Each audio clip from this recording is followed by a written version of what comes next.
இவங்க வந்து அப்படியே துடைக்கிறாங்க. துடைக்கும் போது இந்த சீரியல் கில்லருடைய போட்டோ இருக்கும். சோ அதை காமிச்சு இது யாருன்ற மாதிரி கேட்கும்போது, இதுவா இவன் ரீசெண்டா ஜெயில இருந்து தப்பிச்சு போயிட்டான், இவனுக்கு டீனேஜருடைய நாக்கு கடிச்சு கொலை பண்றது தான் பிடிக்குமா, அதனால கேர்ஃபுல்லா இருக்கணும். ஆனா உனக்கு தான் அதை பத்தி பயம் கிடையாது, நீ தான் உங்க ஸ்கூல்ல கெத்து காட்டுறியே அப்படின்ற மாதிரி குண்டு பையனை கிண்டல் பண்ணிருப்பாரு. சோ அதெல்லாம் இப்ப நினைச்சு பார்த்து பயங்கரமா சாக்காகுறான். இப்ப கட் பண்ணிட்டு மறுபடியும் பஸ்ல காமிச்சா இந்த சீரியல் கில்லரை பார்த்ததுமே இந்த குண்டு பையன் வந்து கண்டுபிடிச்சிடறான். கண்டிப்பா இது அவன் தான் நாக்க கடிச்சு கொலை பண்ணுவானே அப்படின்னு சொல்லிட்டு பயங்கர பயத்துல இருக்கும்போது இந்த சீரியல் கில்லரும் கண்ணை காமிச்சு எல்லாருக்கிட்டையும் அமைதியா இருக்கணும், எந்த ஒரு தப்பும் பண்ணக்கூடாது, சோ போக போக எல்லாமே சரியாயிடும் சரியா அப்படின்னு நல்ல மாதிரி பேசிட்டு வண்டி எடுக்க சொல்ல அவங்களும் பாத்தீங்கன்னா பயத்திலே போயிட்டு இருக்காங்க. அப்படியே இருட்டாக ஆரம்பிக்குது. அந்த டைம்ல இந்த சீரியல் கில்லர் என்ன சொல்லணும்னா, உங்க கையில இருக்கிற மொபைல் போன் எல்லாத்தையுமே நீங்க கீழே போடணும், வெளியில தூக்கி போடுங்க அப்படின்னு சொல்ல எல்லாருமே பயத்துல வெளியில தூக்கி போட்டுறாங்க. ஆனா கடைசி சீட்ல ஒருத்தன் உட்காந்துருப்பான் இல்லையா, திமிர் பிடிச்ச பையன், அவன் மட்டும் பாத்தீங்கன்னா தூக்கி போட முடியாதுன்ற மாதிரி அப்படியே அசால்ட்டா இருக்க. இதை பார்த்த டிரைவரும் டேய் தம்பி தூக்கி போடுறான், இவன் கன் வேற வச்சிருக்கான் போது, ஆனா அவன் பாத்தீங்கன்னா அசால்ற மாதிரி தெரியல. சோ இதை பார்த்து அந்த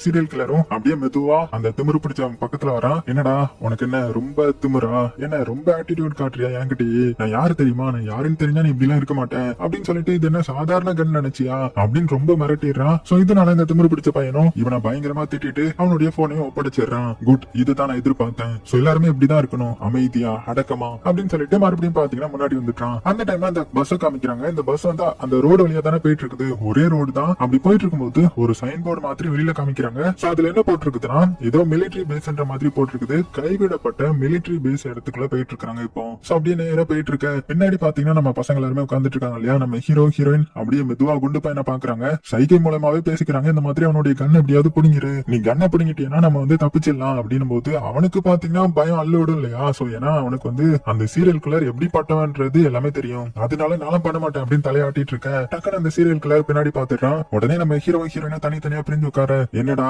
எனக்கு எதிராவே ஏதாவது பிளான் போட்டுட்டு இருக்கீங்களா, உங்களால எதுவுமே பண்ண முடியாது. ஆமா அந்த குட்டி பையன் உன்னுடைய பேர் என்னது அப்படின்னு கேட்டதும் நம்ம ஹீரோ மெதுவா என்னுடைய பேரு நோலன் அப்படின்னு. என்னடா பேரு நோலன், இந்த காமிக் புக்ல வர்ற மாதிரி. உனக்கு ஒரு உண்மை சொல்லட்டுமா, எனக்கு சின்ன வயசுல காமிக் புக்னா ரொம்ப ரொம்ப பிடிக்கும். அது போக நான் ஃபர்ஸ்ட் என்ன தெரியுமா பண்ணேன், சின்ன வயசுல ஒரு சிகரெட் பாக்ஸ் வந்து ஆட்டையை போட்டேன், அது கூடவே ஒரு காமிக் புக்கு ஆட்டையை போட்டேன். ஆனா அதுல எனக்கு காமிக் புக்கை மட்டும் பிடிக்கவே இல்ல.